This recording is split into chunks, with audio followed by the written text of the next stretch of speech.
வசனத்தில் நமக்கு எல்லாருக்கும் தெரிந்த பகுதி. இதுல நீங்கள் பார்ப்பீர்களானால் மீகா என்ற ஒரு மனிதன், இந்த மீகா அவருடைய வீட்டுக்கு ஒரு வாலிபன் வாலிப தம்பி வருகிறார்.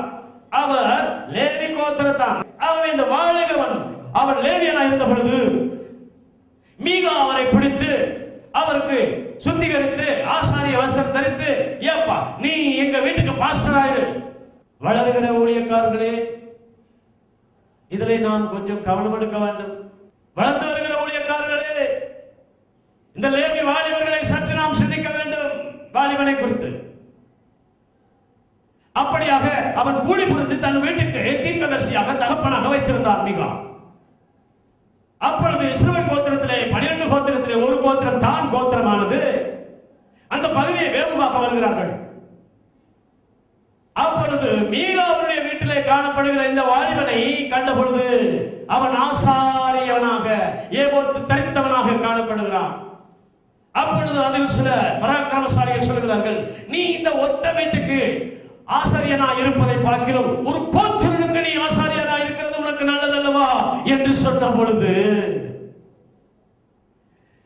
இருக்கிறது எல்லாவற்றையும் சுருட்டிவிட்டு எடுத்தானையா ஓட்டம். இதுதான் இந்த இளம் ஊழியர்கள் விழுகிற பிழை, தவறு.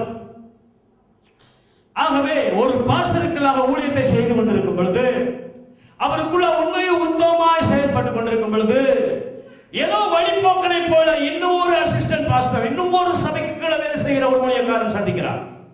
அவர் இவரை சந்தித்த பொழுது அவர் சொல்றார், எப்படி இருக்கிறீங்க? உங்களோட பாஸ்டர் அன்பா நடத்துறாரா? எங்களோட பாஸ்டர் எனக்கு கார் கொடுத்திருக்கிறார், எங்களோட பாஸ்டர் எனக்கு வீடு தந்திருக்கிறார், எங்களோட பாஸ்டர் எனக்கு ஒரு ஏரியாவை தந்திருக்கிறார். அப்பொழுது இவர் ஏதோ ஆரம்ப நாட்கள்ல பட்ட ஒரு சிறிய காயத்தை எடுத்து அவருக்கு சொல்லுகிறார், எனக்கு இன்னும் கிடைக்கல, ஆண்டவர் எனக்கு தருவார், எங்க பாஸ்டர் என்னை வழி நடத்துவார், என்னை ஒரு ஏரியா பாஸ்டரா மாற்றுவார். எத்தனை வருஷம் இறைப்படி காத்துக் கொண்டிருக்க போகிறாய், என்னைய பார். இதே போல சில சந்தர்ப்பங்கள் ஏற்படும் பொழுது அதற்கு பிற்பாடு இவர் தன் சீனியர்கள் அங்கே பாஸ்டருக்கு கீழாக யூனியன் பாஸ்டர் கீழே இருக்கிறதுக்கு இப்ப விருப்பம் இல்லை. ஒரே அந்த நண்பர் சொன்னதை கேட்டுக்கொண்டே யோசித்துக் கொண்டே இருக்கிறார்.